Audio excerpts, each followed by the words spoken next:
Right.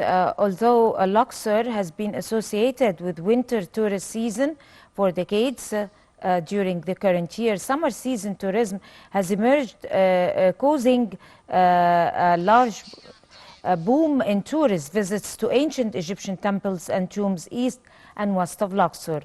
Nowadays, Luxor temples record more than 7 to 8,000 tourists per day during summer days, which are significant figures that occur for the first time amid the great demand from world tourists to visit Egypt and Luxor recently. With us live over the phone is our dear prominent guest, Dr. Yehia Abdel. He is a tourism consultant to the Ministry of Tourism. Good morning, Dr. Yehia. Good morning, Mr. How are you doing? How are you? Of course, talking about Luxor, this is great news. From 7,000 to 8,000 tourists per day, and in Luxor, given the fact that Luxor is relatively warmer than Cairo, but at the same time, the tourists can't resist the charm of Luxor Temple.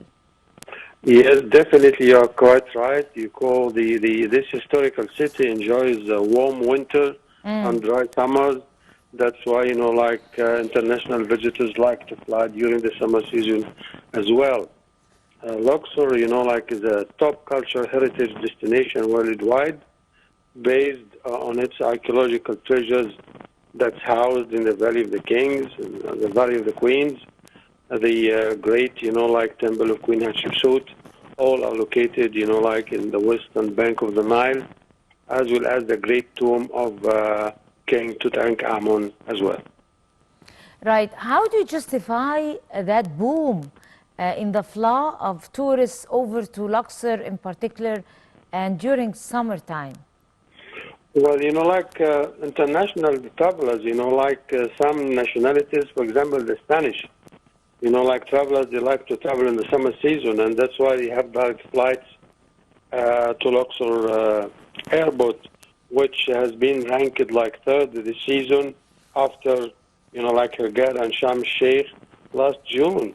The Luxor airport, received 800 international flights that were carrying 70,000, passengers. So the international inflows to Luxor, they come via air, coaches, railways, wagon-lit, and then we have the influx, of the Red Sea resorts. They have the daily tours as well. That we have an average between 8,000 to 9,000 visitors to the tourist sites and attractions on both, Karnak Temple, Luxor Temple on the eastern bank, and then in the western banks of the Nile as well. Right. Dr. Yehia, if this is happening in summer in Luxor, then this might really draw our attention to maybe think out of the box while creating our seasonal tourism plans and planning on how to do our best to attract modern tourism to Egypt. I mean, the vision of tourists changed by the advent of the situation worldwide, with pandemics, with the political situation, or maybe economic more situation, with climate change, with everything. So maybe we could think of trying to turn Luxor and cities of that like to be an attraction at summer season for tourists. Can we do that one day? Well, actually, it's a year-round resort, and I missed mentioning, the Nile cruises, which is a great, adventure up and down the Nile from Luxor up to, to Esna, Edfu, Komombo, and Luxor, and Abu Simbel as well. We still have Nile cruises both in Lake Nasser as well. So really, Luxor has been like a non-stop, destination since the times, of Herodotus, who visited Egypt 500 BC. So really and you remember, and you mentioned already that the pandemic and international, analysts of tourism worldwide, they mentioned that the pent-up demand that, people couldn't travel for 2 years. So now, they had, postponed their plans. So now it was time for them, when they got the time, the budget, you know, like in the mean. So that's why we have this influx throughout the summer season as well. Right.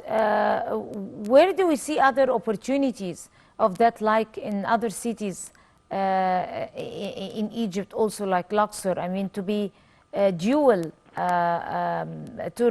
touristic season. I mean, during summertime, we have something to promote for our visitors, and we have different type of tourists in winter also. Well, really, we have great, you know, like destinations up the Nile. You know, like as you already mentioned, the Nile itself is a great attraction. We have Ilmenia, which, you know, like I visited like Minya. 5 years ago. Yeah, it's beautiful. You know, like this What do is we the have home in of Minya? If you Natul. like to explain to us, to the viewers.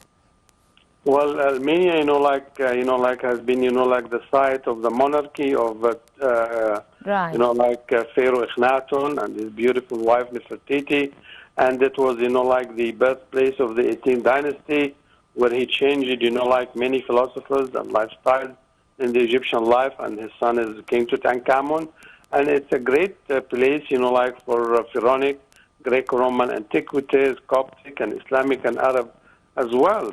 So really, I've been there 5 years ago, and they have a museum. And I read just like week, the museum is not open yet, you know. So this is like a great neglect, you know, like we have an airport, we have facility, we have great, you know, like monuments and attractions. And this is the jewel, you know, like of the Nile, the central of Egypt. So we need to open this museum, and it's going to be, again, as you mentioned, like Luxor, you know, like on parallel, it's going to be a great winter, fall, and summer resort as well. So this is one opportunity. We have Rosetta, Rashid, you know, which is greatly, you know, like undeveloped and unexploited. So we need to do the same thing. Again, Rosetta was a great port on the Mediterranean, and all the tours coming to Egypt and trips and the cruises were coming through the Rosetta branch of the Nile all the way to Cairo, and then going up the Nile until, you know, like Luxor and Aswan. So these are two areas, as you kindly mentioned, we need to develop, and it's going to be a great source of international inflows to Egypt as well. Right. You talked about Nile cruises. Nile cruises is popular everywhere, and you can see it in South America. You can see it in some places in Europe. You can see it. I mean, talking about the cruises in general, it's really popular. But what do Egypt have in particular when it comes to Nile cruises, especially in South Egypt? I mean, in places like in Luxor, in Aswan, in all that. So exactly how can we promote that adventure of Nile cruises in Egypt and turn it into a really unique experience for the tourists to go back home and talk about it in a different way? Well, really, cruising in the Nile is a great attraction, and this was taking place, I mean, like probably like during Pharaonic times as well. Because you remember the quarries of the obelisk are located mostly in Aswan, and some of these would weigh like about 500 to 700 tons. So they have to dig it and bring it all the way to Memphis and Thebes, you know, like in Saqqara and all this, and the Giza necropolis. So there was travel, and there was cruising, and there was trade. And the cruising in the Nile is very picturesque because the other things that you mentioned, you know, like the ocean and the open seas and the river, there's no antiquities, you know, like we have in Egypt. So it's very attractive. And we remember even like Antony and Cleopatra, they went on the Nile cruise.